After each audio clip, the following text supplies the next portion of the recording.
ان کا کہنا تھا کہ اس طرح میں ان کی غیر موجودگی میں ان کے کمرے میں آ کر ان کی چیزوں کو ان کی اجازت کے بغیر کیسے دیکھ سکتی ہوں۔ انہوں نے مجھے ڈانٹ کر اپنے کمرے سے نکال دیا تھا اور یہی کہا تھا کہ آج کے بعد میں ان کے کمرے میں موجود کسی چیز کو ہاتھ نہیں لگاؤں گی، اور اس دن میرا شک یقین میں بدلا تھا۔ ضرور اس الماری کے اندر کچھ ایسا راز موجود تھا جو اب تک مجھ سے چھپایا گیا تھا، جو میری امی مجھ سے چھپا رہی تھی، لیکن میرے ابا مجھے وہ راز بتانا چاہتے تھے لیکن وہ بول نہیں سکتے تھے، اسی لیے اشاروں سے مجھے سمجھانے کی کوشش کرتے تھے، مگر مجھے ان کی کوئی بات سمجھ نہیں آتی تھی۔ صرف اتنا سمجھ آتا تھا کہ وہ یہ کہتے تھے کہ الماری کو کھولو، یقیناً اس کے اندر میرے سوالوں کے جواب موجود تھے، مگر اماں نے اس الماری کو تالا لگا رکھا ہوا تھا، اور اس دن کے بعد سے تو وہ مجھے اپنے کمرے میں جانے کی اجازت بھی نہیں دیتی تھی۔ ان کا کہنا تھا کہ اس میں ان کی کچھ ذاتی چیزیں موجود ہیں، کچھ ایسی چیزیں جنہیں میں نہیں دیکھ سکتی، اور اگر میں دیکھ لوں گی تو میں ڈر جاؤں گی۔ ان کا کہنا تھا کہ وہ جو تعویذ وغیرہ بنا کر لوگوں کو دیتی ہیں، ایسا ہی سامان اس الماری کے اندر موجود ہے جسے کوئی بھی دوسرا انسان ہاتھ نہیں لگا سکتا۔ اگر میں اس الماری کو کھول لوں گی یا پھر اس کو کھولتی تو وہ ساری چیزیں اور وہ ساری طاقت میرے پیچھے پڑ جاتی۔ اسی لیے اماں کا کہنا تھا کہ وہ مجھے روکتی ہیں، اسی لیے مجھے اپنے کمرے میں جانے نہیں دیتی، کیونکہ ان کے کمرے میں ان کے علاوہ ایک دوسری مخلوق بھی موجود ہے جو کہ مجھے ڈرا سکتی ہے۔ اسی لیے وہ مجھے ان ساری چیزوں سے دور رہنے کا کہتی ہیں، مگر جانے کیوں مجھے اماں کی باتوں پر بھروسہ نہیں ہو رہا تھا۔ زندگی میں پہلی بار ایسا ہوا تھا کہ اماں کوئی بات مجھ سے کہہ رہی تھی اور مجھے اس بات پر بھروسہ نہیں تھا۔ لگتا تھا کہ جیسے وہ یہ صرف ایک کہانی مجھے سنا رہی ہیں، لیکن ان کے پیچھے جو اصل حقیقت تھی وہ مجھ سے چھپا رہی تھی۔ لیکن اس کے باوجود بھی میں خاموش رہی، اور پھر ایک دن اسی طرح میں اپنے کمرے میں سو رہی تھی۔ جب مجھے ایسا لگا کہ ابا نے مجھے آواز دی ہے، میں فوراً سے اٹھ کر بیٹھ گئی کہ میں نے دیکھا تو میرے ابا میرے سامنے موجود تھے۔ میں انہیں دیکھ کر حیران ہو رہی تھی۔ میرے ابا تو اپنی چارپائی سے اٹھ بھی نہیں سکتے تھے۔ میں نے ان کی بات کا جواب دیا، لیکن انہوں نے مجھ سے کوئی بات نہ کی اور پلٹ کر واپس جانے لگے۔ جب میں انہیں آواز دیتی ان کے پیچھے جانے لگی تو میرے ابا میرے آگے آگے چلتے جا رہے تھے۔ میرے ابا سیڑھیوں سے چلتے ہوئے چھت پر جانے لگے، میں بھی ان کے پیچھے پیچھے چل پڑی تھی، اور چھت پر جا کر دیکھا تو وہاں پر کوئی بھی موجود نہیں تھا۔ اچانک سے مجھے شور کی آواز سنائی دی۔ جب میں نے دیکھا تو چھت پر بنا ہوا وہی کمرہ جہاں پر اماں ہر اماوس کی رات مجھے سونے کے لیے بھیجتی تھیں، اس کا دروازہ اندر سے زور زور سے بج رہا تھا، ایسے جیسے کوئی اندر موجود ہو اور دروازہ کھولنے کے لیے کہہ رہا ہو۔ لیکن یہ دیکھ کر تو میرے پیروں کے نیچے سے زمین نکل گئی تھی کہ اس دروازے پر تالا پڑا ہوا تھا۔ ایسے میں اس کے اندر کسی کی موجود ہونے کا سوال ہی پیدا نہیں ہوتا تھا۔ میری اماں تو اس کمرے کو تالا لگا کر رکھتی تھی۔ میں ڈرتے ہوئے اس کمرے کے قریب گئی تھی۔ جیسے ہی میں اس کے قریب گئی تو وہ ساری آوازیں آنا بند ہو گئیں، اور پیچھے اچانک سے میرے کان کے قریب کسی نے آ کر میرا نام لیا تھا، لیکن وہاں پر دور دور تک کوئی بھی نہیں تھا۔ میں فوراً چھت سے نیچے بھاگ گئی تھی اور اپنے کمرے میں آ گئی، اور جب میں نے اپنے کمرے میں آ کر دیکھا تو میرے کمرے کا سارا سامان نیچے ٹوٹا پڑا بکھرا ہوا تھا۔ ایسے لگتا تھا جیسے کسی نے سارا غصہ میرے کمرے پر اتار دیا ہے۔ میں جب بھی سونے کے لیے لیٹتی تھی تو مجھے ایسا لگتا تھا کہ کوئی میرے کمرے میں موجود ہے، کوئی مجھے دیکھ رہا ہے۔ اور اب تو ایسا ہونے لگا تھا کہ جب بھی میں اماوس کی رات کو اس کمرے سے باہر نکلتی تھی تو مجھے ایسا لگتا تھا کہ جیسے میرے جسم میں جان موجود نہیں ہے۔ ایسے لگتا تھا جیسے پوری رات میں نے کوئی بہت محنت والا کام کیا ہے، اور کچھ اس خواب کا خوف ہوتا تھا کہ میں کئی کئی دنوں تک بخار میں پڑی رہتی۔ اب تو مجھے ایسا لگنے لگا تھا کہ یہ ساری چیزیں میری جان لے لیں گی۔ دن بدن میری حالت خراب سے خراب تر ہوتی جا رہی تھی۔ مجھے ایسا لگتا تھا کہ میں بہت جلد مرنے والی ہوں۔ میری صحت جو پہلے بہت اچھی ہوا کرتی تھی، اب آہستہ آہستہ میری صحت کم ہوتی جا رہی تھی۔ لیکن اماں کو ان ساری چیزوں کی بالکل بھی پرواہ نہیں تھی۔ سمجھ نہیں آتا تھا کہ آخر وہ کس کام کو پورا کرنے میں لگی ہوئی تھی کہ انہوں نے اپنی بیٹی کو بھی نظر انداز کر دیا تھا۔ وہ نہ تو میری کوئی بات سنتی اور نہ ہی میری کسی بات پر دھیان دیتی تھی۔ تو اس بات کا بھی اندازہ نہیں تھا کہ ان ساری چیزوں کی وجہ سے ان کی بیٹی کی زندگی پر کتنا برا اثر پڑ رہا تھا۔ اور پھر میں نے خود ہی اس مسئلے کو حل کرنے کے بارے میں سوچا۔ میں نے سوچ لیا تھا کہ مجھے کیا کرنا ہے۔ میں اتنا تو جان گئی تھی کہ ان ساری چیزوں کا راز ایک چیز کے ساتھ جڑا ہوا ہے، اور وہ تھا میری ماں۔ میری ماں کا ہر اماوس کی رات کو گھر سے باہر نکلنا، اس کے پیچھے کوئی بہت بڑی وجہ تھی، اور اب مجھے کسی بھی طرح ان کا پیچھا کرنا تھا اور اس راز کو جاننا تھا کہ آخر وہ کیا کرنے والی تھی۔ کچھ دنوں کے انتظار کے بعد آخرکار اماوس کی وہ رات آ ہی گئی تھی۔ ماں نے مجھے سونے کے لیے اسی کمرے میں بھیج دیا اور خود وہ کالے رنگ کا چوغا پہن کر گھر سے باہر نکل گئی۔ ان کے سامنے تو میں اس کمرے میں سونے کے لیے چلی گئی تھی، لیکن تھوڑی ہی دیر کے بعد مجھے عجیب و غریب آوازیں سنائی دینے لگی تھی، ایسے جیسے کوئی مجھے اپنے پاس بلا رہا ہے۔ میں اپنی ماں کا پیچھا کرتے ہوئے گھر سے باہر نکلی تھی، لیکن تھوڑا ہی آگے جا کر مجھے اپنی ماں کہیں دکھائی نہیں دی۔ وہ کہاں چلی گئی تھی مجھے کچھ پتا نہیں تھا۔ ایسا لگتا تھا جیسے میں راستہ بھٹک گئی ہوں، نہ مجھے آگے جانے کا کچھ پتا تھا اور نہ ہی پیچھے جانے کا۔ اچانک سے دور سے مجھے آواز سنائی دینے لگی۔ وہ آواز بہت خوفناک تھی، لیکن کوئی میرا نام بلا رہا تھا، جیسے کوئی مجھے اپنے پاس مدد کے لیے بلا رہا ہے۔ راستے کی مجھے ویسے بھی سمجھ نہیں آ رہی تھی، اس لیے میں نے اس آواز کا پیچھا کرنا شروع کر دیا، اور جہاں سے وہ آواز آ رہی تھی میں نے اسی سمت میں جانا شروع کر دیا۔ اسی طرح سب سے چھپتے چھپاتے میں ایک درخت کے نیچے پہنچ گئی۔ وہاں آ کر وہ آوازیں ختم ہو گئی تھیں، لیکن حیرت کی بات تو یہ تھی کہ یہاں پر کوئی بھی موجود نہیں تھا۔ جب میں نے آس پاس دیکھا اور اس درخت کو دیکھا تو اچانک ہی مجھے سب کچھ یاد آ گیا تھا۔ یہ تو وہی درخت تھا جو اکثر میرے خواب میں آیا کرتا تھا، یہ تو وہی جگہ تھی جو میں اپنے خواب میں دیکھتی تھی۔ میں یہاں کیسے پہنچ گئی تھی؟ اس بات کا اندازہ مجھے نہیں تھا۔ کوئی تھا جو مجھے یہاں تک لانا چاہتا تھا، اور وہ مجھے یہاں تک لانے میں کامیاب ہو گیا تھا۔ ہر طرف اندھیرا تھا، سنسان اور ویران جگہ تھی، دور دور تک کسی انسان کا نام و نشان بھی نہیں تھا۔ آس پاس سے عجیب و غریب قسم کی خوفناک آوازیں سنائی دے رہی تھیں، جو کسی بھی انسان کو خوف میں مبتلا کرنے کے لیے کافی تھی۔ لیکن میرا یہاں پر اس وقت موجود ہونا بہت ضروری تھا، کیونکہ میرے ہر سوال کا جواب مجھے یہیں سے مل سکتا تھا۔ کوئی نہیں جانتا تھا کہ ایک 16 سالہ لڑکی کس طرح بربادی کے دہانے پر آن کھڑی ہو گئی تھی، اور اس کا حل نکالنے کے لیے ضروری تھا کہ مجھے اس کے پیچھے کی وجہ معلوم ہوتی کہ آخر یہ سب کچھ میرے ساتھ کیوں ہو رہا تھا۔ آخر کار میں اس جگہ پر تو پہنچ ہی گئی تھی جو میرے خواب میں مجھے دکھائی دیتی تھی۔ آخر اس جگہ سے میرا ایسا کیا تعلق تھا؟ میں خوف سے اس جگہ کو دیکھ رہی تھی، لیکن وہاں پر کچھ بھی ایسا نہیں تھا جس سے مجھے میرے سوالوں کا جواب مل سکے۔ پھر میں نے گھر آنے میں ہی اپنی بہتری سمجھی۔ مجھے اس جگہ پر جاتے ہوئے اب 40 دن ہو گئے تھے۔ روزانہ ہی ان آوازوں کا پیچھا کرتے ہوئے نہ جانے کیسے اس درخت کے پاس پہنچ جاتی تھی، اور آج مجھے یہاں آتے ہوئے 40 دن ہو گئے تھے۔ جب پہلے دن میں اس جگہ سے اپنے گھر واپس جا رہی تھی تو راستے میں مجھے ایک بوڑھی عورت ملی تھی جس نے سفید رنگ کا لباس پہنا ہوا تھا۔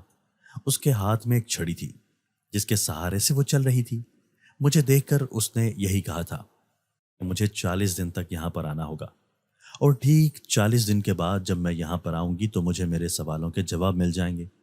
اس عورت کا کہنا تھا کہ اسی رات میری قسمت کا فیصلہ ہو جائے گا، لیکن تب تک مجھے کسی کو بھی بتائے بغیر روزانہ اس جگہ پر پابندی سے آنا ہوگا۔ وہ عورت کون تھی اور میرے بارے میں کیسے جانتی تھی؟ اسے کیسے معلوم تھا کہ میں اس جگہ ہو کر آ رہی ہوں؟ میں نے اس کی بات سن لی تھی، لیکن اس سے پہلے کہ میں اس سے کچھ بھی پوچھتی وہ عورت میری آنکھوں کے سامنے سے غائب ہو گئی اور مجھے کہیں دکھائی نہ دی۔ اس کے بعد سے میں نے روزانہ ہی اس درخت کے پاس جانا شروع کر دیا تھا، جبکہ گھر میں اس بات کا علم کسی کو نہیں تھا۔ اس عورت کا کہنا تھا کہ مجھے یہ سب کچھ اپنی ماں سے چھپ کر کرنا ہوگا، اور میں ویسا ہی کرتی آ رہی تھی۔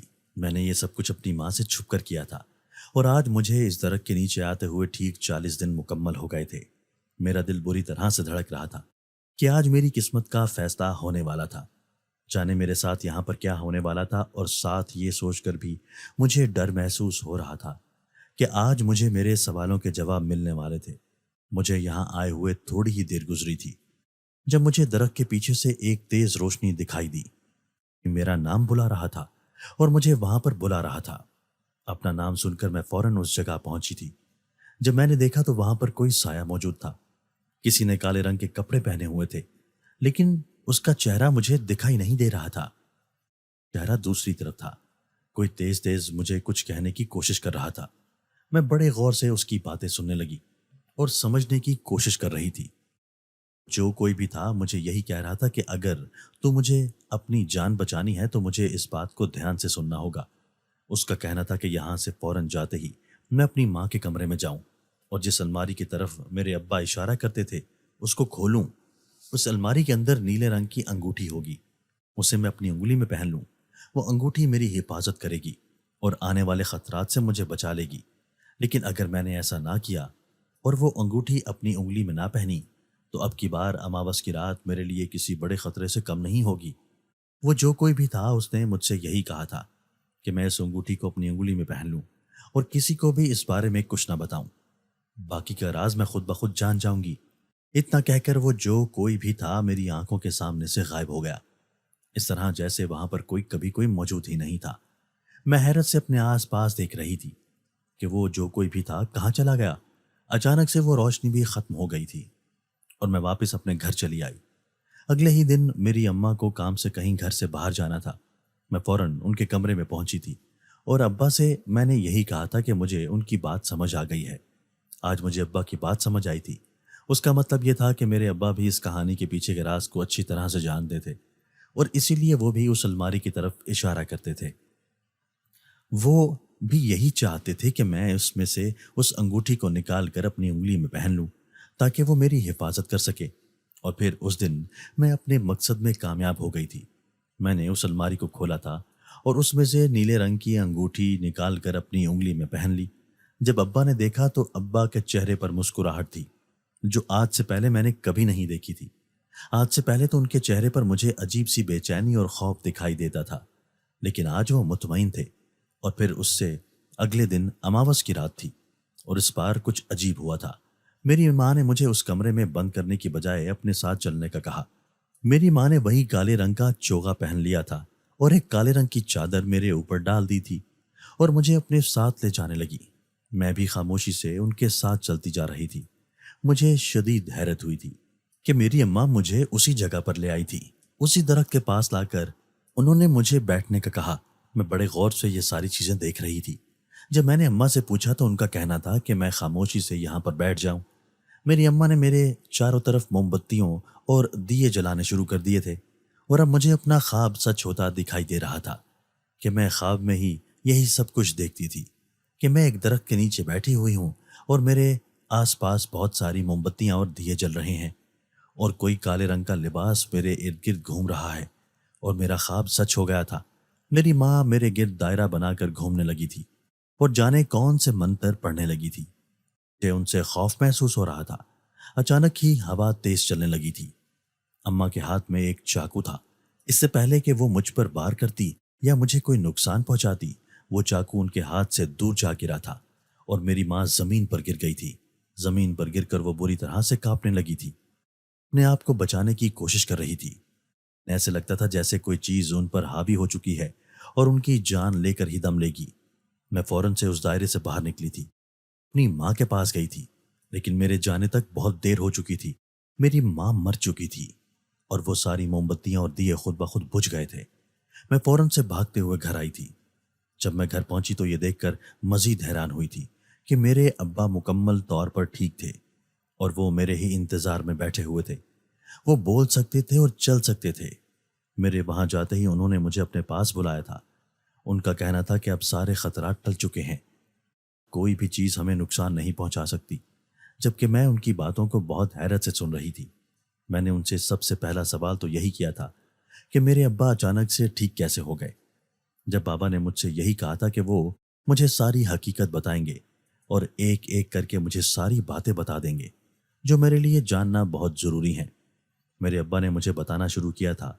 ان کا کہنا تھا کہ جس عورت کو میں بچپن سے اپنی ماں سمجھتی آ رہی تھی، حقیقت میں وہ میری ماں نہیں تھی، بلکہ وہی عورت جو میری سب سے بڑی دشمن تھی۔ ابا کا کہنا تھا کہ یہ بات اس وقت کی بات ہے جس وقت میں بہت چھوٹی تھی، میں 2 سال کی تھی۔ ابا کا کہنا تھا کہ میری ماں ایک سید زادی تھی اور بہت ہی نیک اور پرہیزگار خاتون تھی۔ محلے کی عورتوں کو دین کی معلومات دیا کرتی تھی اور اسی وجہ سے جنات بھی ان کے شاگرد تھے۔ کیونکہ میری ماں کا تعلق سید گھرانے سے تھا تو وراثت میں انہیں بہت ساری ایسی چیزیں ملی تھیں جس کی وجہ سے وہ لوگوں کے بہت کام آتی تھیں۔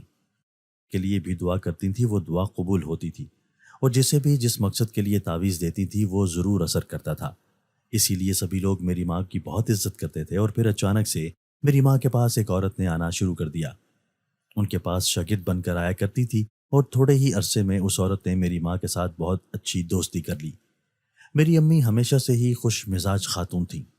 انہوں نے کبھی بھی کسی کے ساتھ برا رویہ نہیں رکھا تھا۔ جو بھی ان سے محبت سے پیش آتا، میری ماں اس سے دگنی محبت کرنے لگتی تھی۔ اور پھر آہستہ آہستہ اس عورت نے اپنی خدمت گزاری سے میری ماں کے دل میں ایسا مقام بنا لیا تھا کہ میری اماں اسے اپنی بہن اور سب سے اچھی سہیلی ماننے لگی تھی۔ اس پر اندھا اعتبار کرنے لگی تھی، اور یہی اعتبار اس کی جان لے گیا تھا۔ اس عورت نے میری ماں کا اعتبار جیتا تھا اور پھر ان کی جان لے لی تھی۔ ان کے کھانے میں زہر ملا کر انہیں کھانا دیا اور میری اماں اس دنیا سے چلی گئی۔ کسی کو بھی اس بارے میں کچھ نہیں معلوم تھا، یہاں تک کہ ابا کو بھی یہ حقیقت معلوم نہیں تھی، کیونکہ اس عورت کا ہمارے گھر میں بہت آنا جانا تھا۔ میری ماں سے بہت محبت سے پیش آتی تھی اور اسی لیے میری بھی بہت دیکھ بھال کرتی تھی۔ میں اس وقت 2 سال کی تھی، اسی لیے سبھی لوگوں نے ابا سے یہی کہا کہ میرے ابا کو اسی عورت سے شادی کر لینی چاہیے، کیونکہ وہ میری اماں کی اچھی سہیلی تھی۔ ایسے میں وہ میری پرورش بہت اچھے طریقے سے کرے گی۔ اور سب لوگوں کی بات مانتے ہوئے میرے ابا نے اس عورت سے نکاح کر لیا تھا۔ لیکن تھوڑے ہی دنوں بعد اس عورت کی اصلیت کھل کر میرے ابا کے سامنے آ گئی۔ جب ایک رات وہ عورت مجھے ایک دائرے میں لٹا کر میرے اوپر کوئی عمل کر رہی تھی تو میرے ابا نے اسے دیکھ لیا۔ میرے ابا نے اسے روکنے کی کوشش کی تو اس کا کہنا تھا کہ اس نے تو میری ماں کو بھی اپنے راستے سے ہٹانے کے لیے اس کی جان لی تھی، ایسے میں وہ کسی کو بھی اپنے راستے میں نہیں آنے دے گی۔ عورت نے میرے ابا پر ایسا جادو کیا تھا کہ وہ چارپائی سے لگ گئے تھے، نہ تو وہ بول سکتے تھے اور نہ ہی کہیں جا سکتے تھے، کیونکہ میری ماں ایک سید ذاتی تھی اور جنات ان کے شاگرد تھے۔ اسی لیے جس وقت میں اس دنیا میں آئی تھی اسی وقت ایک جنزادے کے بیٹے سے میرا نکاح ہو گیا تھا، اور اس وقت میری اماں نے میری انگلی میں نیلے رنگ کی وہ انگوٹھی پہنا دی تھی۔ کہا تھا کہ یہ انگوٹھی میری حفاظت کرے گی، کیونکہ میرا نکاح ایک جن ذات سے ہوا تھا، اسی لیے میرے پاس بہت ساری طاقتیں تھیں سے میں لوگوں کی مدد کر سکتی تھی، اور میری سوتیلی ماں وہی ساری طاقتیں مجھ سے چھیننا چاہتی تھی۔ اسی لیے اس نے یہ سب کچھ کیا تھا۔ وہ جادوگرنی تھی اور اپنا ایک ایسا مقام بنانا چاہتی تھی کہ سب لوگ اس کے پاس مدد کے لیے آئیں اور اس کے غلام بن کر رہیں۔ اسی لیے وہ میری طاقت مجھ سے چھیننا چاہتی تھی، اور اس وقت میرے ابا کو اس نے اپنے جادو سے بولنے کے، چلنے پھرنے کے قابل نہیں چھوڑا تھا، تو اس نے میری انگلی سے وہ انگوٹھی نکال کر اپنی الماری میں رکھ دی تھی، کیونکہ وہ انگوٹھی میری حفاظت کرتی تھی۔ اور اس کے بعد سے میری سوتیلی ماں نے میرے اوپر عمل کرنا شروع کر دیا۔ وہ ہر اماوس کی رات کو اس درخت کے پاس جا کر ایک ایسا عمل کرتی تھی جس سے میری ساری طاقتیں اسے مل جاتی تھیں۔ اسی وجہ سے میں دن بدن اپنے آپ کو کمزور محسوس کرتی تھی۔ جیسے ہی میں 16 سال کی ہوئی تھی تو وہ میری جان لینا چاہتی تھی۔ وہ مجھے مار کر ہمیشہ کے لیے سب کچھ اپنے قبضے میں کرنا چاہتی تھی۔ ابا کا کہنا تھا کہ وہ جنزاد بھی میری مدد اس وقت تک نہیں کر سکتا تھا جب تک وہ انگوٹھی میری انگلی میں موجود نہ ہوتی۔ اسی لیے میرے ابا جب بھی میں ان کے پاس جاتی تو وہ الماری کی طرف اشارہ کرتے تھے۔ وہ مجھے یہی کہنا چاہتے تھے کہ میں اس انگوٹھی کو اپنی انگلی میں پہن لوں تاکہ وہ میری حفاظت کر سکے، لیکن کبھی بھی وہ مجھے یہ بات بتا نہیں پائے تھے، اور اسی لیے میں اپنی ماں کی سازشوں کا شکار ہوتی رہی تھی۔ مجھے وہ خواب اسی لیے آیا کرتا تھا کہ وہ جنزات مجھے یہی بتانے کی کوشش کرتا تھا کہ وہ انگوٹھی میرے ہاتھ میں ہونی بہت ضروری تھی، لیکن میں نے کبھی بھی اس بات پر زیادہ دھیان نہیں دیا تھا۔ اور پھر جب بھی اس درخت کے پاس گئی تھی تو اسی جنزات نے مجھے وہ انگوٹھی انگلی میں پہننے کا کہا تھا، کیونکہ وہ گھر میں میرے سامنے نہیں آ سکتا تھا۔ میری ماں نے ایسا جادو کیا تھا کہ وہ میرے پاس نہیں آ سکتا تھا، اسی لیے اس نے مجھے اس درخت کے پاس بلایا تھا اور مجھے یہی کہا تھا کہ میں وہ انگوٹھی اپنی انگلی میں پہن لوں۔ اور پھر جب میں نے وہ انگوٹھی اپنی انگلی میں پہن لی تھی، اسی وجہ سے میری ماں کا عمل کامیاب نہیں ہوا تھا، ورنہ تو وہ اس رات مجھے ختم کر دیتی، لیکن اسی انگوٹھی نے میری حفاظت کی تھی۔ وہ جنزات میری سوتیلی ماں کو اس وقت تک نہیں مار سکتا تھا جب تک وہ انگوٹھی اس کے قبضے میں تھی، اور جیسے ہی میں نے وہ انگوٹھی نکال کر اپنی انگلی میں پہن لی تھی تو ایسے میں وہ جنزادہ میری سوتیلی ماں کو مار سکتا تھا۔ اور پھر اس رات، جس رات میری ماں مجھے مارنا چاہتی تھی، اس جنزادے نے میری ماں کو مار دیا تھا اور مجھے اس عورت کے شر سے بچا لیا تھا۔ وہ جو جادو کے ذریعے سے میری جان لینا چاہتی تھی، سب کچھ چھیننا چاہتی تھی، میں اس کے جادو سے محفوظ ہو گئی تھی اور سب کچھ ختم ہو گیا تھا۔ اس عورت کے مرنے کے ساتھ ہی اس کا سارا جادو ختم ہو گیا تھا، اور اسی وجہ سے میرے ابا مکمل طور پر ٹھیک ہو گئے تھے۔ ابا کا کہنا تھا کہ وہ ہمیشہ سے میری ماں سے حسد کرتی تھی۔ وہ ہمیشہ سے یہی چاہتی تھی کہ لوگ اس کے پاس مدد کے لیے آئیں، اس کے آگے ہاتھ پھیلائیں اور وہ لوگوں پر اپنی حکومت اور اپنی مرضی چلانا چاہتی تھی، اس لیے اس نے یہ سب کچھ کیا تھا۔ لیکن میری ماں اس کے ارادوں کو سمجھ نہیں پائی تھی، اسی لیے اس کی سازش کا شکار ہو گئی۔ لیکن ابا کا کہنا تھا کہ وہ مجھے اس کی سازشوں کا شکار نہیں ہونے دینا چاہتے تھے، لیکن وہ چاہ کر بھی میرے لیے کچھ نہیں کر سکتے تھے۔ اور آج مجھے یہ بات سمجھ آئی تھی کہ کچھ لوگوں کو ہم بہت اچھا سمجھتے ہیں، لیکن حقیقت کھلتے ہی وہ لوگ کچھ اور ہی معلوم ہوتے ہیں۔ جس عورت کو میں بچپن سے اپنی ماں سمجھتی آئی تھی، ماں کا درجہ دیتی آئی تھی، آج معلوم ہوا تھا کہ وہی عورت میری ماں کی قاتل تھی اور مجھے بھی مارنا چاہتی تھی۔ لیکن وہ اپنے انجام کو پہنچ چکی تھی۔ ہر بری چیز کا انجام برا ہوتا ہے۔ اس عورت نے میرے ساتھ، میری ماں کے ساتھ اور میرے ابا کے ساتھ برا کیا تھا، اور اسے اس کے کیے کی سزا مل گئی تھی۔ وہ جو دوسروں کی جان لیتی آ رہی تھی، اپنی جان سے ہاتھ دھو بیٹھی تھی، جبکہ میں محفوظ رہی تھی، اور اب سارا جادو ہمارے گھر سے ختم ہو گیا تھا۔ ابا کا کہنا تھا کیونکہ میرا رشتہ بچپن سے ہی ایک جن ذات کے ساتھ ہے، یہ میری ماں نے طے کیا تھا اور میری ماں کی خواہش تھی، اسی لیے ابا کا کہنا تھا کہ وہ مجھے رخصت کرنا چاہتے ہیں، اس سے پہلے کہ کوئی اور میرا فائدہ اٹھائے اور کوئی اور میری زندگی کے ساتھ کھیلے۔ مجھے بھی ابا کے کسی فیصلے پر کوئی اعتراض نہیں تھا۔ میں جانتی تھی کہ وہ جو کچھ بھی کر رہے ہیں سوچ سمجھ کر کر رہے ہیں۔ ابا کا کہنا تھا کہ وہ مجھے میری اصل جگہ پر پہنچانا چاہتے ہیں، جہاں پر میں مکمل طور پر محفوظ رہوں گی اور مجھے کوئی بھی نقصان نہیں پہنچا پائے گا۔ میں نے ان کی مرضی کے مطابق ہاں کر دی تھی۔ مجھے اگر ایک چیز کی خوشی تھی کہ بری ساری چیزیں میری زندگی سے نکل گئی تھیں، وہیں پر مجھے اس بات کا بھی دکھ تھا کہ میں اپنی ماں کو دیکھ نہیں پائی تھی۔ میں اپنی ماں کو دیکھنا چاہتی تھی، میں اپنی سگی ماں سے ملنا چاہتی تھی، لیکن ایسا ممکن نہیں تھا۔ وہ تو مجھے چھوڑ کر بہت پہلے ہی اس دنیا سے چلی گئی تھی۔ عورت کو میں اپنی ماں سمجھتی رہی تھی، وہ میری دشمن نکلی۔ کس طرح سے اس نے مجھے بچپن سے لے کر اب تک دھوکے میں رکھا تھا، اور میں اس دھوکے سے نکل ہی نہیں پائی تھی، اس کی حقیقت کو جان ہی نہیں پائی تھی۔ مگر اب سب کچھ کھل کر میرے سامنے آ چکا تھا، ساری کہانیاں کھل کر سامنے آ گئی تھیں، اور سارے رازوں پر سے پردہ اٹھ چکا تھا۔ اب کوئی بھی ایسی چیز باقی نہیں رہی تھی، اور نہ ہی کوئی ایسا راز باقی تھا کہ جس پر سے پردہ نہ اٹھا ہوتا۔ ساری حقیقت سب کے سامنے تھی، اور پھر میرے ابا نے مجھے رخصت کر دیا۔ میں رخصت ہو کر ایک حویلی میں آ گئی تھی۔ حویلی بہت بڑی اور خوبصورت تھی۔ یہ جنات کی حویلی تھی، اور آج سے یہی میرا گھر تھا۔ مجھے یہیں پر رہنا تھا۔ میرا شوہر، جس سے میں نے پہلی بار دیکھا تھا، وہ دیکھنے میں بہت ہی خوبصورت تھا، اور پہلی نظر میں ہی مجھے اس سے محبت ہو گئی تھی، جبکہ اس کا کہنا تھا کہ وہ تو مجھ سے بچپن سے ہی محبت کرتا ہے۔ وہ مجھ سے بہت محبت کرتا تھا اور میرا بہت خیال رکھتا تھا۔ میں اپنی زندگی میں بہت خوش تھی، جبکہ وہ انگوٹھی ابھی بھی میرے ہاتھ میں موجود تھی۔ میرے شوہر کا کہنا تھا کہ میں اس انگوٹھی کو کبھی بھی اپنی انگلی سے نہ نکالوں، یہ میری حفاظت کرتی تھی۔ میں ابا سے ملنے کے لیے چلی جایا کرتی تھی اور مل کر واپس آ جاتی، اور اب میری زندگی میں خوشیاں ہی خوشیاں تھیں۔ وہ سارے خوفناک واقعات ختم ہو چکے تھے، اور میری زندگی میں سکون تھا۔ میرے ابا مجھے خوش دیکھ کر وہ بھی بے حد خوش تھے۔ ابا کا کہنا تھا کہ انہوں نے اپنے ماضی میں غلط فیصلہ لیا تھا، انہیں کبھی بھی دوسری شادی نہیں کرنی چاہیے تھی، لیکن انہوں نے میری بھلائی کے لیے سب کچھ کیا تھا، لیکن میری بھلائی ہی میرے لیے برائی بن گئی تھی۔ لیکن برا وقت بھی کچھ وقت کا ہوتا ہے، اور پھر وقت گزرنے کے ساتھ برا وقت بھی گزر ہی جاتا ہے، اور ہر انسان کے حصے کی خوشیاں اسے ضرور ملتی ہیں۔